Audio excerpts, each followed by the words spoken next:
Okay, and it looks like we are going live on Facebook right here. It's setting up for us to do a live broadcast. Okay, I'm just waiting for everything, it looks like, to connect right now. Okay, on my Facebook page, here we go. And oh, I make sure that I'm logged in to my Facebook. Let's see. Okay, to my Simple Solutions page. Let's see if that worked. All these technical, all these technical issues. Let's see if my Facebook here is working. All right, let's see here. If I am live here on my Facebook page, just trying to make sure everything's connected and it is streaming. There we go. And let's look here at our Zoom meeting. Okay, yeah, it does look like we're live here on Facebook. So yeah, sometimes it's hard for me to see what is connected and what is going live. So welcome to everybody. Sorry about that. If you were like, well, is she live or not? So welcome to our Family Cafe. So excited that you're here today. And I'm gonna do three things. I'm gonna talk about social and emotional strategies today. So very excited that you all are here. I'm also going to revisit our discussion about math and some fun, great activities with Dr. Seuss. And then I'm also going to share some of my favorite books and activities to keep you all busy this summer and active and engaged. So let's get started with one of my favorite stories. And this story I read once before, but I think it's a great time to revisit the story of Tucker the Turtle. So some of you may already be familiar with this story, and for some of you, it's brand new. Now, for those of you who are on Facebook, I'll make sure that I share in the comments the link to be able to download this story for free.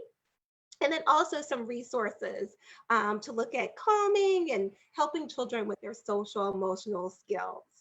All right, so all right, children, come on, gather around, take a seat.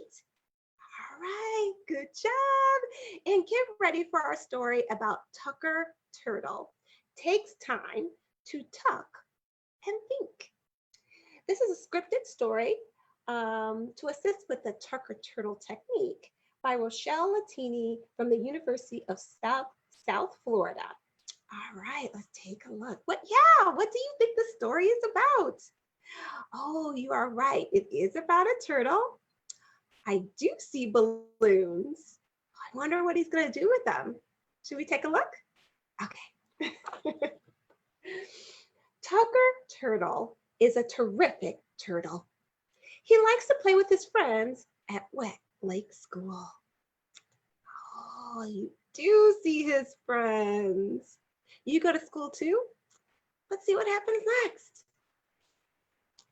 But sometimes things can happen that can make Tucker really mad. Do you get mad? Let me see your mad face. That's a good one. When Tucker got mad, he used to hit, kick. Oh, let me see the kick. Don't hurt anybody. Just boom. Yeah, good. Or yell at his friends. We'll just pretend. His friends would get mad or upset when he hit, kicked, or yelled at them. Oh, look at their faces. Right, I do. I see that there is a frog, an alligator. Oh, it's a crocodile. Oh, okay. Thank you. And a duck.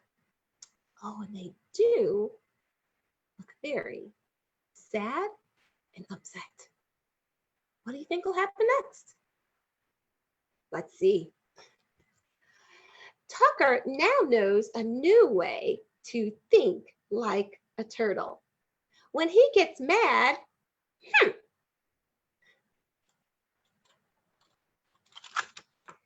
he can stop, keep his hands, body, and yelling to himself.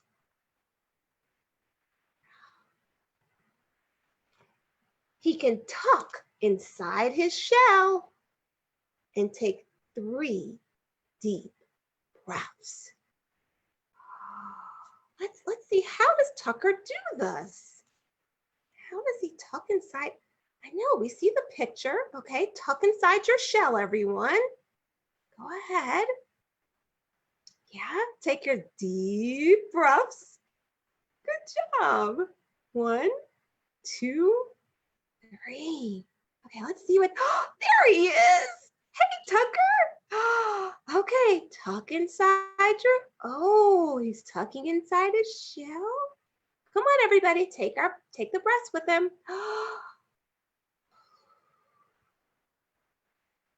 1,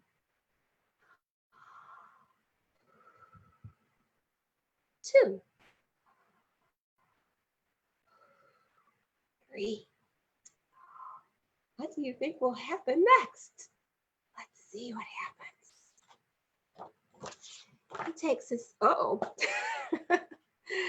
my goodness. Let's see. Yeah, I dropped poor Tucker. Let me try to pick him up as I try to navigate, holding the story, holding Tucker, and keep reading. All right, so let's see. What do you think will happen next? And he can calm down and think of a solution or a way to make it better. Oh, let me find Tucker. I think he fell down. Let me find Tucker. There he is. Good job, Tucker. So what are the solutions? Good question. Let's see. What solutions can you think of? He can take his deep breaths. He can walk away. That's a good one. He could say, right? He could play. They could play together, right, with his friends. Oh, good ones. When Tucker uses the Tucker turtle technique, his friends are happy when he plays nicely and keeps his body to himself. Friends also like it when Tucker uses nice words or has a teacher help him, or his mom or dad when he's upset. All right, everyone does look happy. You are right. He's smiling. Good job. The end. Well, let's look at some more at Tucker's solutions. So first, he has to be calm. He has to take 3 deep breaths. And then when he's calm, think of a solution. All right. Oh, you want to see Tucker again? Okay. There he is. He is calm. He is happy. Good job, Tucker. All right. Well, we forgot to sing. You're right. Thank you for my story. Thank you for my story. You are welcome. And I'm just going to take a few minutes to talk to your family and your teachers and your caregivers before we have our next story that is about math and Dr. Seuss. I know. You can play while I do. Yes, pretend to be Tucker. So families, Tucker Turtle is a great story to help young children to be able to control their emotions and to think of solutions. Now we know that if you have an infant or a toddler, they may love Tucker, but they still have a hard time really thinking or communicating, solutions, and that's okay. You can share the solutions for them and give them those words and have those great discussions. Once children are preschool, then they are comfortable with all the great words that you've shown them. And then now they can use those words. So we don't wait till infant, toddlers, or twos are old enough to say all the words that we want them to use when they calm down. The first step is when you have a very young child is to introduce the words so they can connect the words to their meanings. So by the time they're in preschool, they're very familiar with all the words that help them to calm themselves and regulate their emotions. So where did I get the story? Well, let me share on my screen with you my tools. And I shared this tool before, and I'm just going to kind of revisit something I've shared in previous sessions of our Facebook Lives. So let me actually go here to my PowerPoint so I can show you what the resource looks like. Oh, that's the end of it. Let's actually go to the beginning. Oops. Oh my goodness. Here we go. I think I got it. So this website is, let me kind of, oh, where you kind of cuts it off where you can't actually see the link to the website, but it's challengingbehavior.org. So you want to go type in challenging behavior, or a pyramid model is a good one. So there are emergency resources here for helping children and families cope during the pandemic, but there are also strategies and resources for when there's not a pandemic.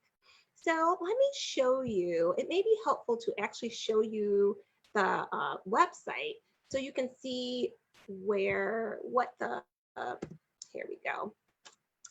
I'm just typing on my computer right now because it's saved right here on my computer. Okay, and then I'm going to share it with you so you can see what my computer looks like in the actual page. Okay, there we go. So I think that's a little helpful for you to see the page where it says challenging behavior. It's actually .cbcs.usf.edu. And when I type in here Tucker Turtle in the search engine, then you could see where the Tucker Turtle stories are, and you can also see some strategies for implementing the Tucker Turtle story. The story is in English and Spanish, and it's free, so that makes it even better. There's also a Tucker Turtle song, and there's a Tucker Turtle finger play. So you can download look at this, all these great resources, and be able, it says sing to the tune of Sally the Camel. I'm not sure if I know what Sally the Camel is, but you can sing it to whatever tune you and your child are familiar with. And then, oh, look at this. It even gives different verses. So where is Thumpkin? I think that's one that I know. So instead of where is Thumpkin, Tucker Turtle, he's our friend. He's our friend. When he gets angry or frustrated, he tucks in, he tucks in. All right, you can also add your little finger to do some actions to do with it. So you could hold a hand with your thumb on top and then kind of pop them in and out of his shell. And these finger plays are so great for fine motor skills, for social emotional development.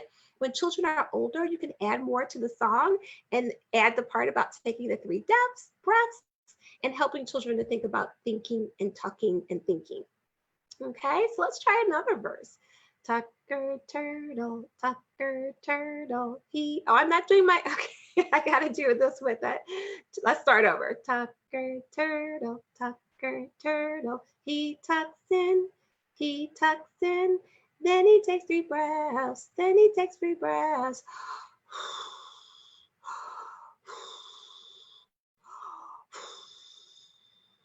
right? To think. I think all those deep breaths gave me a little bit of a cough there. All right. So, and then maybe that's a sign that I shouldn't be singing. And then you could add more to the verses and to also add more, oh, excuse me, complicated actions to go with the verses. So here you can see that they're much better. Then you can think that there's the stories, then the finger plays, and then also practical strategies for implementing Tucker Turtle. So if you click that, that leads you to all these great strategies that you can download for free. There are social stories here that are in English and in Spanish about going to school, Tucker Turtle, being a super friend, and all of these can be helpful whether you're a teacher, whether you're a therapist, or whether you're a parent to be able to support your child. There's also some strategies that can support you now as we talk about the pandemic. So if I type in emergency, so let me go ahead and type that. that can send me right to the emergency resources. The emergency resources, I shared a few of them last time. And let's just take a look at them just so you can, yeah, take advantage of all these free resources about washing hands, wearing masks. I know, it's tons. Helping children to stay safe and so at home. Why can't they go to school? There's video, there's stories. So I just wanted to share with you this great resource that helps children to think about their stress and dealing with challenging behaviors and how to stay calm through a really, really, yes, raise your hand if this is a stressful time. And I think that we can all agree with that. So as we talk about dealing with a stressful time and thinking about very young children, I also want to show some more resources that I use.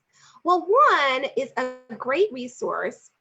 I'll actually start with the pictures first, and then I'll go into the family staycation kit. So the first resource that I use is first, I just have these great visuals of things that you could do in your home that are easy and family friendly. So the first thing is keeping children occupied. So don't overthink it. You can use string and take the same toys that your child already has and put string around it and make it into a new toy. You could take toys that your child already has and maybe wet them and put them in the freezer so they're nice and cold. Blocks take on a whole new thing or a new interest when they're cold or they're frozen. Stuffed animals could take on a whole new interest when they're warm after you put them in a dryer. So those kinds of strategies can make old toys new again. Another idea is to put toys like puzzle pieces within a sensory box. What's a sensory box?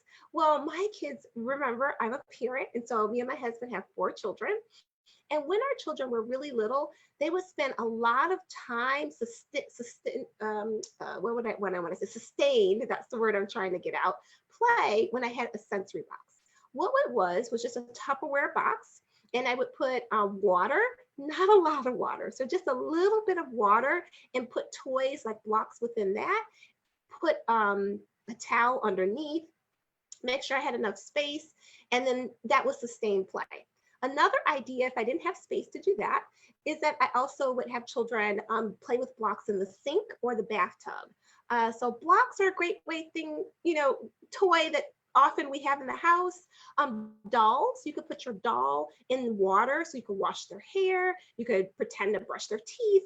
So that seemed to also sustain play with my children. I have a boy and I have 3 girls. Also washing cars. So my son loved to have like his superheroes, or he loved to have his action figures or race cars. So the race cars maybe need a car wash. His action figures maybe are in the ocean. So water, we can make up a variety of, imaginative play. And then the water seemed to just add more to that play and sustain that play. I often would use those activities when I had something that I needed to do that I didn't want my children right underneath my feet.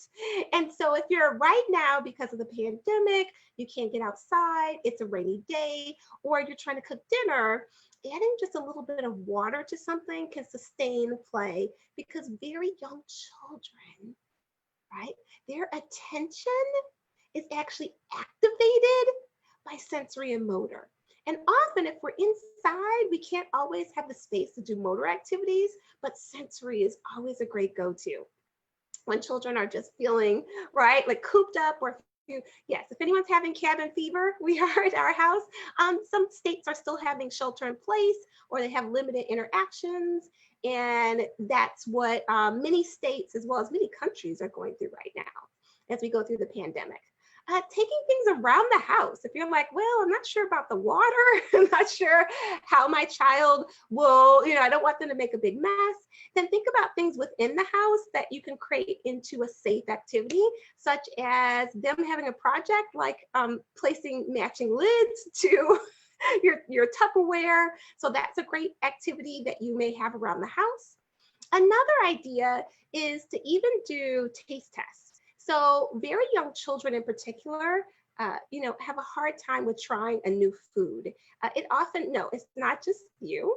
Very young children often take about 15 exposures to a new food before they're able to really, taste it. And right, they need lots of repetition. So parents, the first thing, or family members, don't give up. But one fun thing to do if you, have food around the house that you want them to try is to take small bits of a color, like green, for example, and then get green foods, put them in very small containers, as you see in the picture here, and then have them do a taste test and then talk about which taste they like the best. If you have young children right now that are fighting you about eating their vegetables or fighting you about trying new foods, healthy dips can be helpful for helping young children to try new foods. And also think about your amounts of foods. I know that my parents like heaped on big amounts of food when I was young, and sometimes that led to a power struggle. So think about the amount of food so you don't have a power struggle with your child, especially if they're kind of feeling cabin fever at this moment. And also ice trays are a good thing to use, muffin tins. Those are great things to actually kind of pare down that food experience so that it is for small people. All right.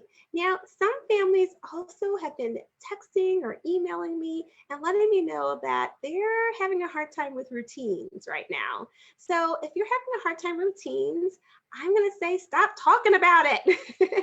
Definitely share your questions with me, but sometimes our words just get lost with very young children and even teenagers in particular. With teenagers, I'll write down the things that I want them to do with a dry erase marker on a mirror. So that limits the amount of me nagging, right? So that's a good strategy. And you could just erase it right off of your mirror. And it's a good way to say, take out the garbage, do some chores that you want your child to do. Once they do the chores, they get a different number. And the number is a passcode for the internet.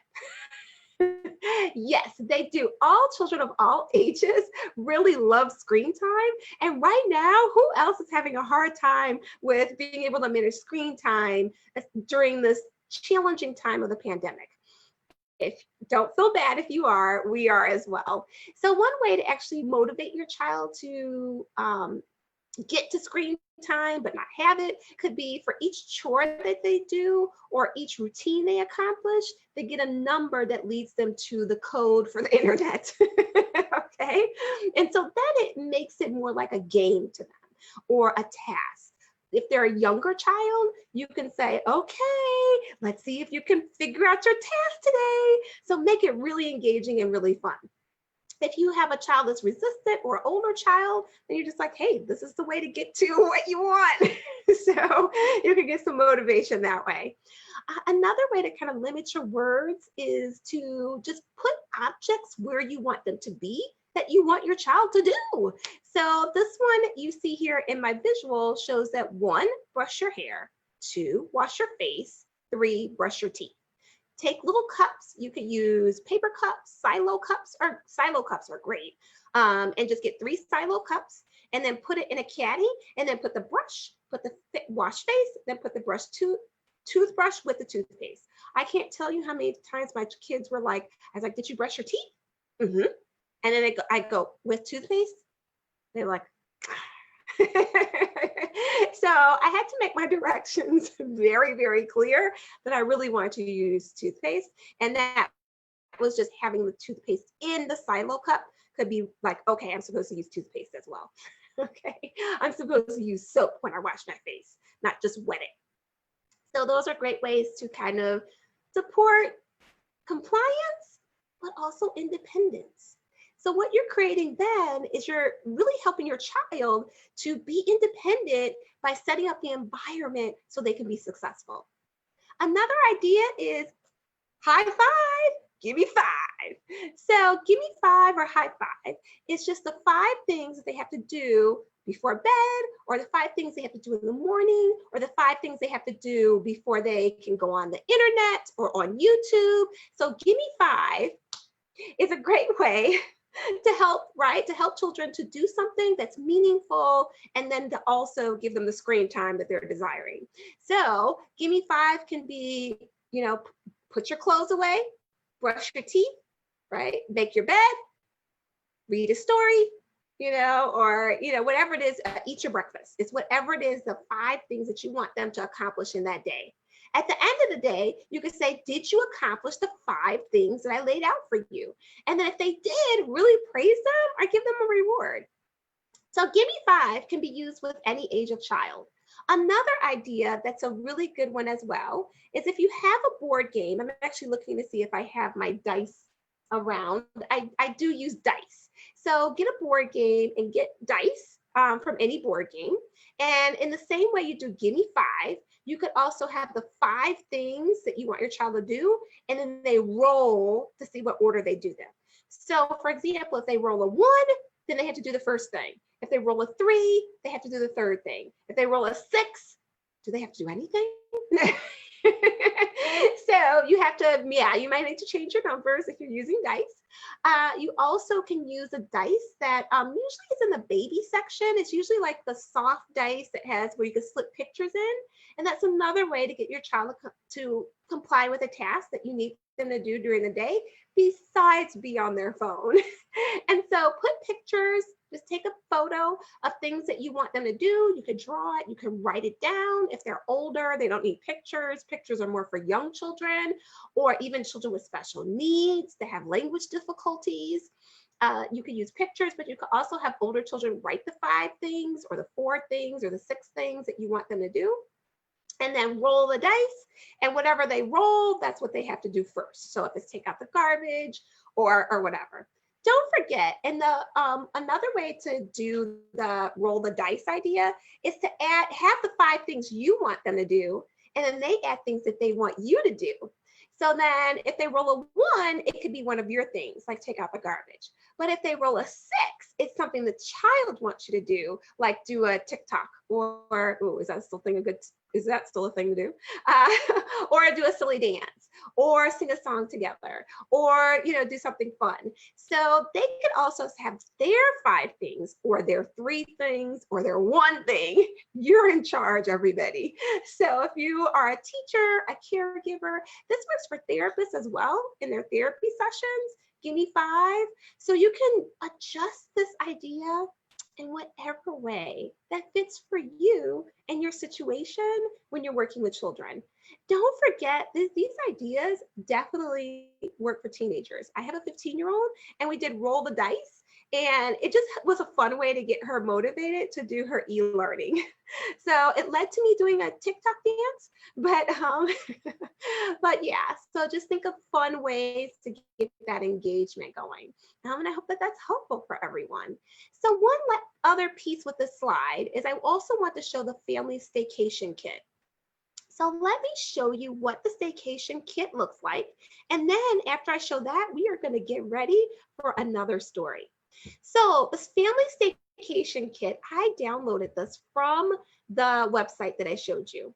And talking is teaching, talk, read, sing. So this also, if you're kind of out of ideas to work on with your child, this is great for parents and caregivers if it's raining outside or you need some ideas. It gives you ideas to plan your indoor schedule. Okay, so it talks about planning ahead for morning, afternoon, or evening. I am not sure if I'm this organized. So I would usually sing whenever it was a schedule change for a very young child. So singing every time it's breakfast or singing every time it's dinner can be helpful if it's just a Saturday. Who wants to have this tight schedule? But if you wish to have a morning, afternoon, and evening, by all means, that could be really helpful and give structure to young children. Also, it talks about washing hands, which seems to be something that we're doing right now often, right? We were always doing it, but maybe more intensely, where it gives you a song, wash, wash, wash your hands, wash them every day, scrub them in and out, all around, keep germs away. Oh goodness, my singing. All right, and it gives you ideas for just things around the house to help your child use their imagination for more sustained play. So making a fort, great idea. That one sustains play much longer than other activities I find where children just play with them and put them down. As a box, I think a lot of parents already know, or family members or teachers or therapists know that a box goes a long way. Pick out some clothes from your closet. and just have your child dress up. That was another idea that really sustained play with my children as well. So just pick out some old clothes and you already have an activity. Okay. And then pretend, talk, reading together, which we love to do, is always a good one. Kitchen chemistry, if you're able to make homemade Play-Doh, slippery slime, or let's get cooking. I have to say that often I don't really want to waste food as a parent of 4 children. So we would often, except for slime, sometimes we would eat our Play-Doh. Sometimes we would make something and then eat it afterwards. So depending on your situation, because I do recognize that some families right now really need food and I hate to waste food. So after we do something and make something that you can still eat, slime you may not be able to eat depending on what's in it. But in this example, if the ingredients are glue, we don't want to eat that. Teaspoon of baking soda and 2 tablespoons, so that you can maybe keep for a while. But some things like Play-Doh, you can, mix it up and the child can keep it for a while. But also don't forget, some families just making recipes and then eating it afterwards. If they don't have the food to be able to use to make Play-Doh is my point. So then they might do something instead of Play-Doh or slime, they might just actually do a cookie, something they can cook, right? And then eat, because they don't want to waste any food. So that's very understandable. Caregivers should also keep that in mind as they're creating activities, that some people are hungry right now. And that if you put rice in, a little bucket, that some families would have loved to eat that rice. So being cautious about being wasteful. Okay, carrying notes, the compliment game.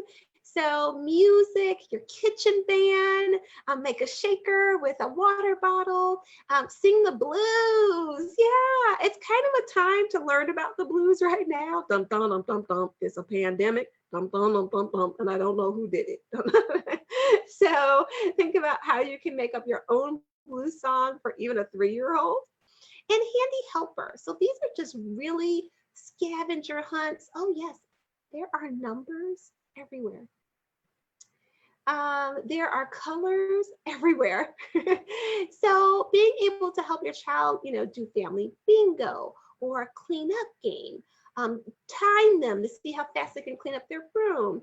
And one of my favorites was motor play and sensory play. So just red light, green light, some of those classic ideas.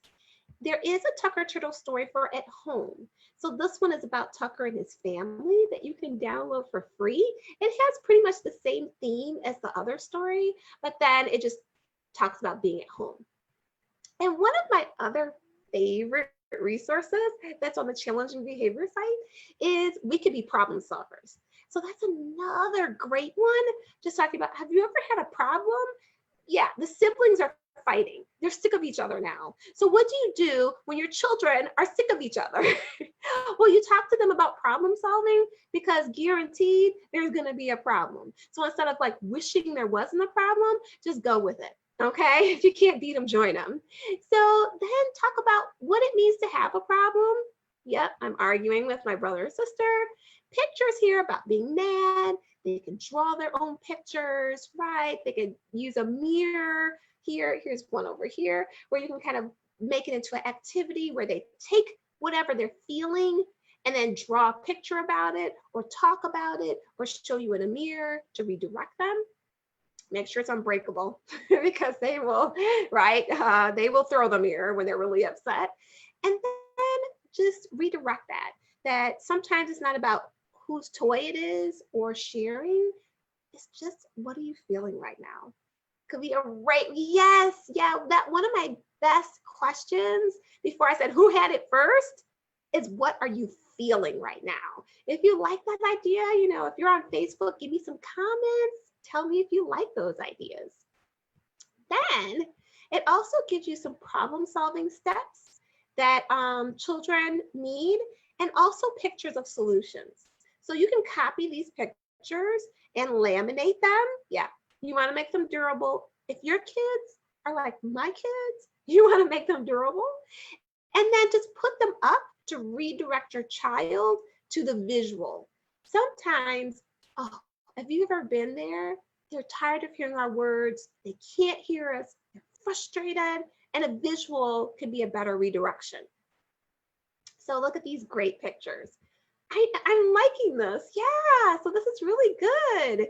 These are some, if you like these strategies, I'm going to post this links to this website again. And if you're on Facebook, I'll come after the Facebook Live and I'll post the website right into the comments if you're like, hey, I really, really like these strategies and I want to give them a try. When you get to the website, just type in problem solver, Tucker Turtle, staycation, emergency toolkit, family routine toolkit. Those will send you right in the search engine to all the things that you want. And if you're an educator, you can share these with families or you can use them yourself. They're great ideas. All right, everyone. Well, now I do think it is about time for a story. So this story I actually made up. So Dr. Seuss, oh, who loves Dr. Seuss, right? So Dr. Seuss is always a tried and true favorite for everyone. So I'm going to use a Dr. Seuss theme to talk about some of the things that are going on today, such as Zoom, right, in our environment. So I adjusted the story just a little bit. So let me first read this out. For those who are teachers, yes, I will, teachers that are out there listening, I will teach you in a Zoom. I will teach you now on Zoom. I will teach you in your house. I will teach you with the mouse. I will teach you here and there. I will teach you because I care. So just do your very best and do not worry about the rest.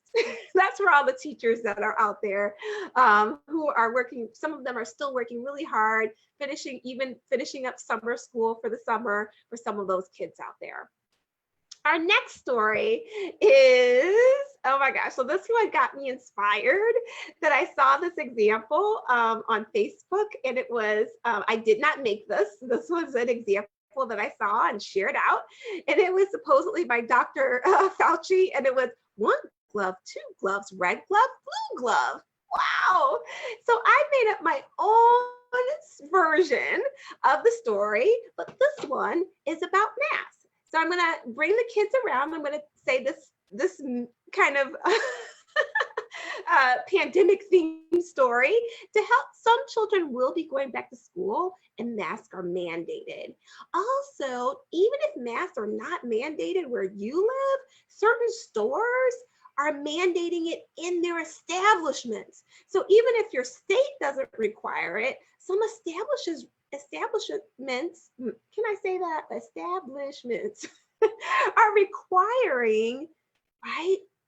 Those who are, visiting those stores to wear a mask. So no matter what your situation is, what state you're in, what country you're in, it's a good time to start talking about it. So I've made up my own story about masks. And then after that, I'm going to be sharing some of my favorite stories. Yes, Angela's favorite stories. I've just been reading and talking each week. And now I'm going to share some favorite stories of mine afterwards and some more activities to go with them. Okay, so let's get started. Come on, bring the kids. Yeah, get the kids around. They'll like this. All right, let's keep going. Let me get it ready. 1 mask, 2 masks. Red mask, blue mask. Oh, let me actually I don't think I need to share my screen right here. I'm going to share. So yeah, there we go. So you can see it better. Let me start over so you can see all of my props. All right, 1 mask, 2 masks. Red mask, blue mask. From there to here, from here to there. Funny things are everywhere. 1 mask, 2 masks. Red mask, blue mask. Old mask, oh, new mask.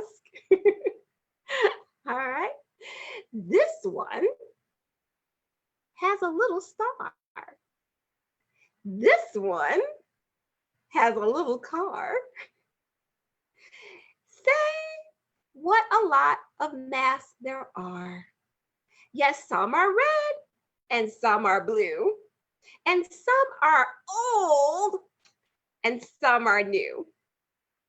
From there to here, from here to there, funny things are everywhere. Okay, how did you like it? I had to look at my notes to make sure I remembered it. All right, okay, everyone, start singing. Thank you for my story. Thank you for my story. So here's one thing that you could think about, whether you're a parent, caregiver, or a teacher, or even a therapist. You could take old stories, your traditional tried and true, and then adapt them for the situation that we're going through now. So I just took a little bit of the classic story from Dr. Seuss that I think all kids seem to love, and then made it a mask story.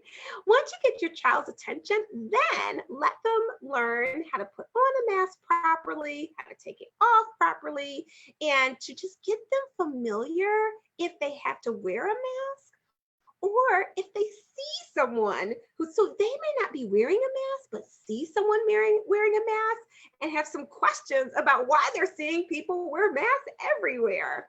So these are some great strategies for you to think about with just some of those classic stories and mixing them up. Okay, well, I've been talking about stories and storybook reading for several weeks. So now I'm going to finish up. Oh yeah, I hope you guys liked my story ideas, but let me share some more with you. So we talked about social and emotional development, right, today. And so one of my favorite stories is, what do you do with a problem? So it's a great story with just, right, we talked about that now, especially we're talking about problem solving.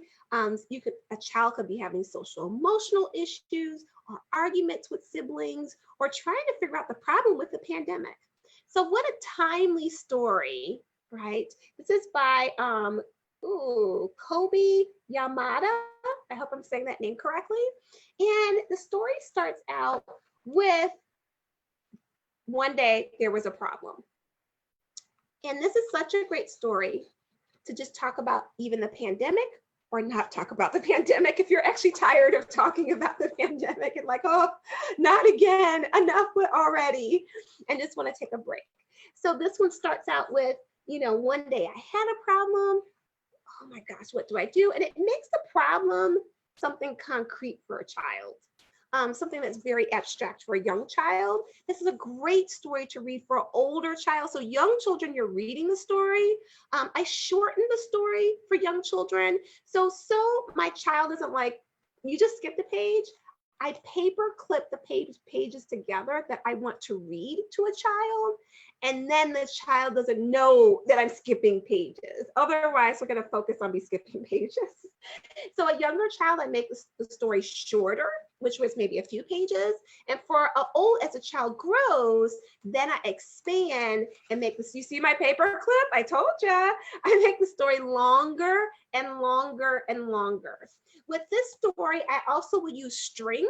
And as I read the story, a child will roll the string, and the problem, as you see, gets bigger and bigger. You see, I've already paper clipped this, and bigger to the child. And it can roll after, you can push it, like, what is a problem? So it makes the story very concrete and relatable to very young children.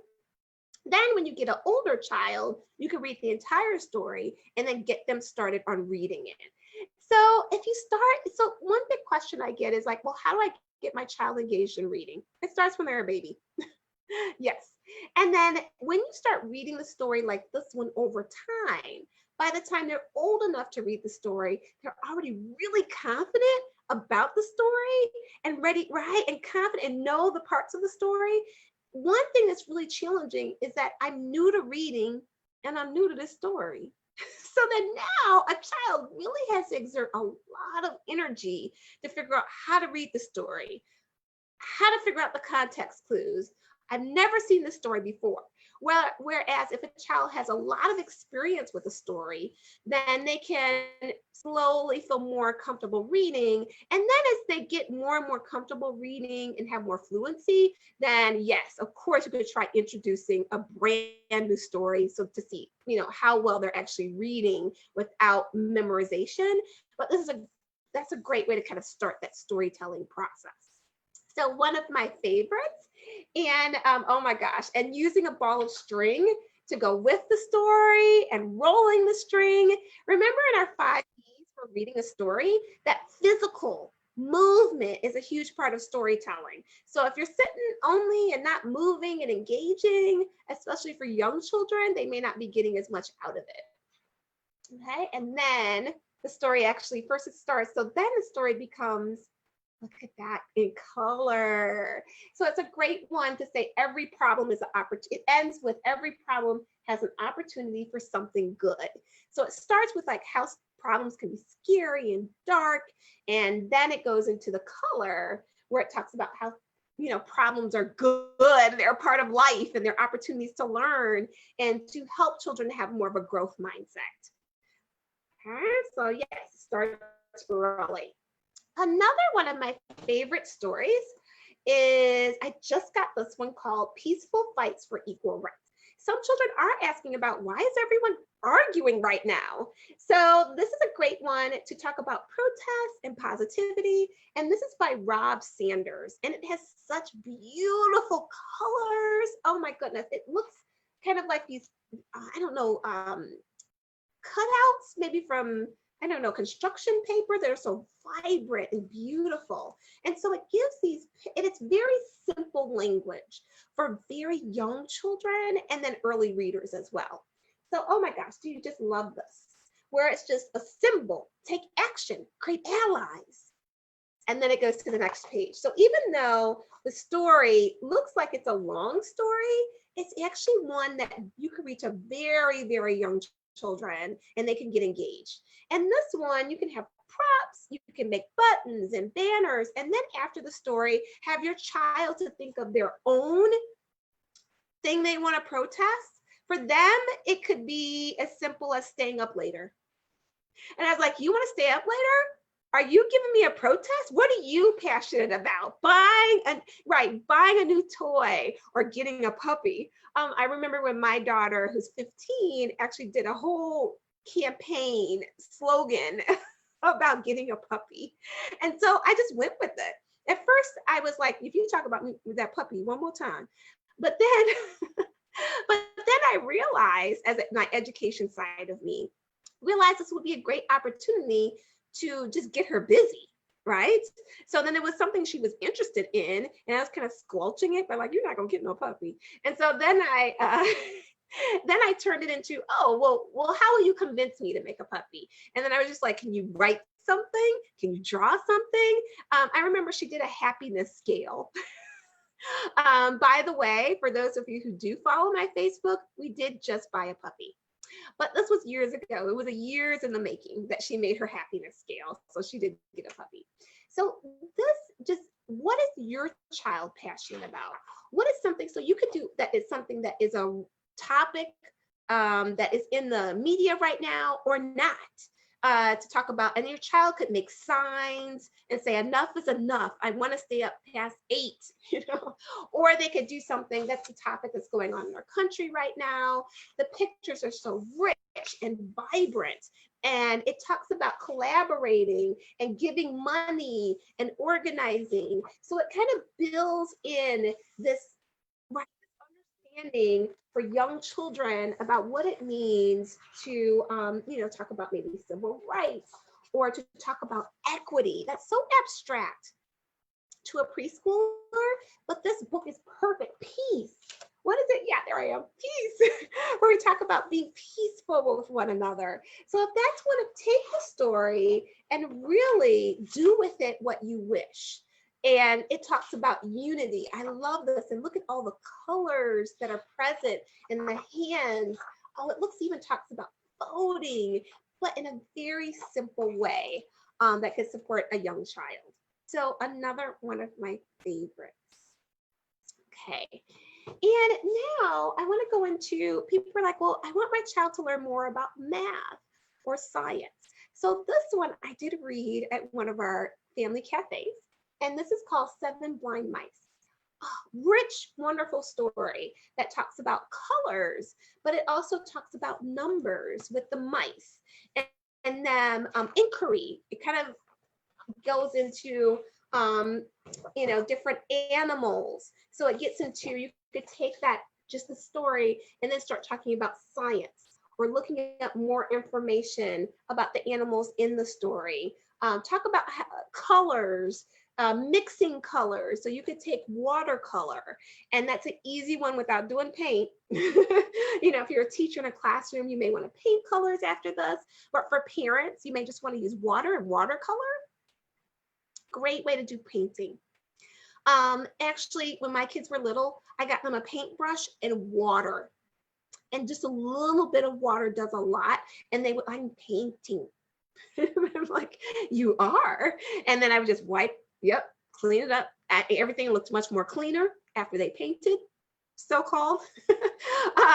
And so, yeah, I had my kids doing the window. They were pretend like I'm cleaning windows and everything. Yeah, they made the mess on the windows to begin with. So this one is a great story. Just add a little watercolor. I'm sorry, you know, food coloring. That's what I meant. Food coloring to a little bit of water to make the different colors if you're at home. Another tool that I'm not, that some families may not use, but I love, is an abacus, because it really makes numbers concrete, and it can be used throughout a child's development. I mean, I used this for many years with my children, and it was really helpful. It's so hands-on. It's so easy. Everything's right there for them to visually see, evens or odds. So I just love, you know, visually doing this. I remember when I was like, well, give me the evens. And my child was like, what? And I was like, evens. They were like, what? And I was just like, evens, even. And then I would say, odd, odd, so they could really just see the difference between, right, evens or odds. So those kind of, or 1 and 2. So it's really, really helpful. Or if I said, what's 1 plus 1? And my child would say 11. Pull out the abacus, pull out the abacus. 1 plus 1, right? That's 2. 1, 2. So really great tool that I want to remind you to think about as you go in that discussion about numbers. We just have a few more minutes before we wrap up, so I'm just going to share a couple more favorite books.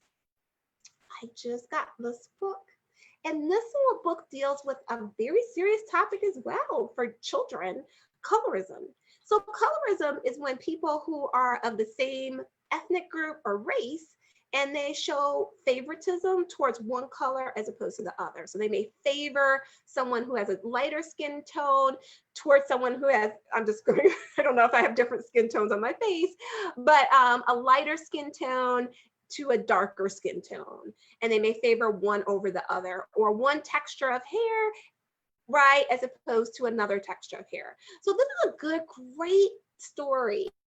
I hope I'm saying it right. Soleil is the name of the story, by Lupita Nyong. I know the actress from Black Panther, but I'm not sure if I can say her name properly.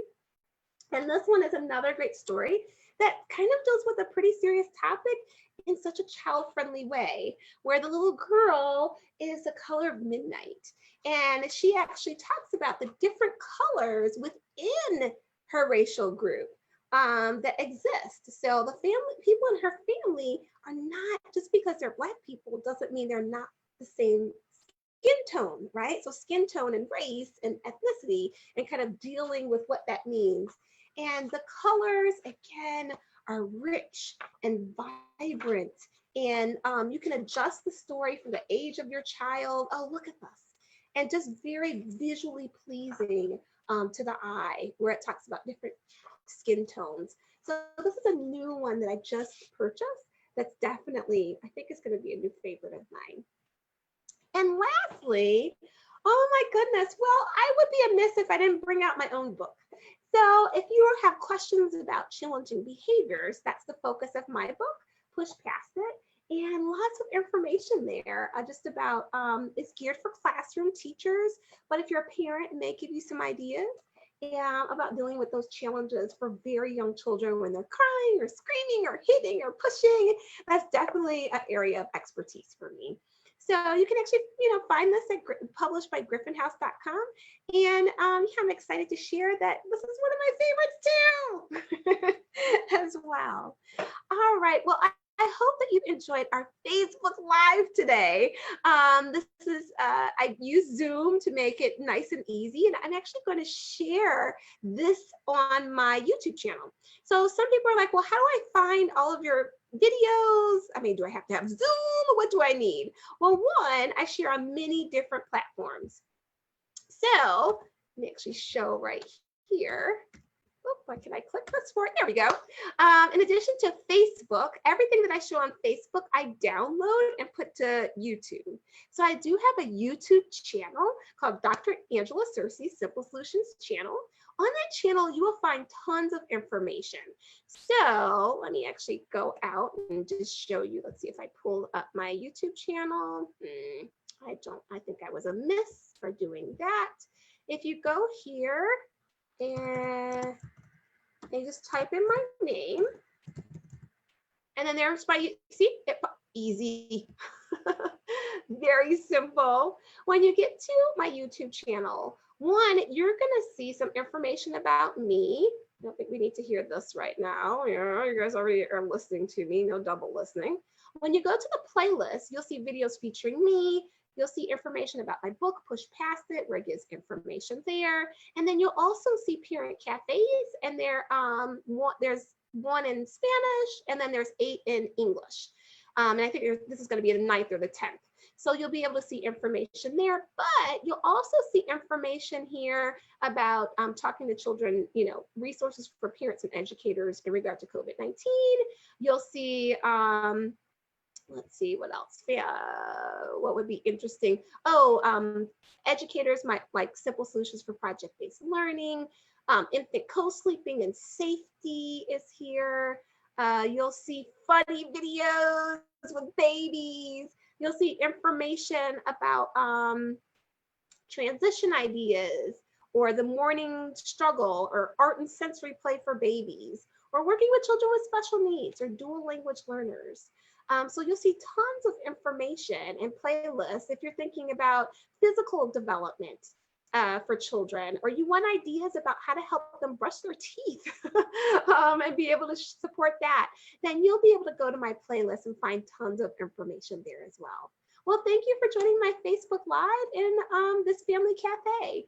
Please join me Fridays in July at 12:30 Central Standard Time. If you like this, like my page, Simple Solutions Educational Services. Let me give you just a peek on what that looks like if you're on Zoom or YouTube and you haven't seen that. Oh, it's not loading. Oh, goodness. So you can go to my page as well. And let me go here. Let me kind of post it up for you. Here we go. And if you want more ideas, definitely contact me. So that is my cell phone. That is my toll-free number. You can send me an email. You can join my page on Facebook, Simple Solutions Educational Services page, and like that. I also have a group for Push Past It, which is my book. So feel free to ask to join my Push Past It closed group, where we actually share ideas and resources privately about challenging behaviors. I'm on Twitter, I'm on LinkedIn. So this is the first of many conversations I'm sure that we'll have. So feel free to join me on my Facebook page Fridays in July, or join me in whatever way that works for you, whether it be an email, social media, or a phone call, an old-fashioned phone call. You could do that as well. Thank you everyone for joining, and take care.